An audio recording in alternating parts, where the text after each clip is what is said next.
Appreciate your leadership, and I look forward to working alongside you to bring needed reform to our diplomatic strategy. We certainly have a lot of work to do, and this hearing is just the beginning. Accountability is coming. Thank you also to our witnesses today. The corruption going on behind USAID's doors has been a wake-up call for all Americans. As chairman of the House Homeland Security Committee, I spent the last 2 years exposing the Biden administration's sabotage of our border and the policies that kept America safe. I saw firsthand their willful refusal to protect this country. Under the guise of foreign aid, USAID has been an unapologetic front for a far-left agenda. It has become self-evident there weren't a handful of foolish policies, but rather a coordinated strategy of radical, idiotic, and often anti-American priorities. Idiotic, you say? Millions to teach Moroccans how to make pottery? The Moroccans were making pottery before we were a country. This entire debate today and the crocodile tears from Democrats just goes to show what's wrong with this town. Not a single Democrat I've heard has expressed dismay at the many examples of crazy, wasteful spending. I don't understand the objection to a deep dive in how we spend our money, but perhaps it's the fact that over the last several weeks, a massive surge has occurred in the search for a criminal defense attorney. That probably says it all. 5 times in this city, any other city in the nation.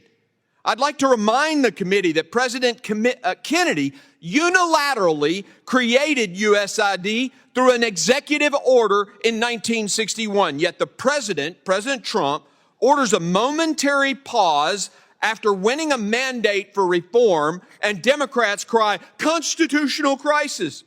This is after 4 years of reckless spending and unrepentant lawlessness from the Biden administration. I want the American people to understand how this works in Washington. As long as you're spending other people's money, no one bats an eye. But the second you want to save taxpayer dollars, the swamp cries wolf, or in this case, unprecedented constitutional crisis. This breathless, fake outrage from the left is utterly insane. And you know what the American people, you know they can see right through it. The generosity of Americans and the blessing of giving aid to others has always been one of our most valuable tools for diplomacy. The American people have a proud history of championing aid to our fellow man, but lawless bureaucrats have poisoned that goodwill. Many USAID programs are wasteful and actively sabotage our diplomatic relationships by forcing woke ideology on our partners. Just look at PEPFAR, a beacon of hope in the fight against HIV/AIDS, yet the Biden administration even weaponized this crucial program, jeopardizing lives and undermining our relationship with African nations. Under Administrator Powers, our message to Africa was explicit, as it was heinous. Abort your babies and violate your religious convictions, or we won't grant you life-saving aid. Let me be crystal clear to those who've been complicit in this betrayal. Firing those involved is just a start. We have a long way to go. And one last point.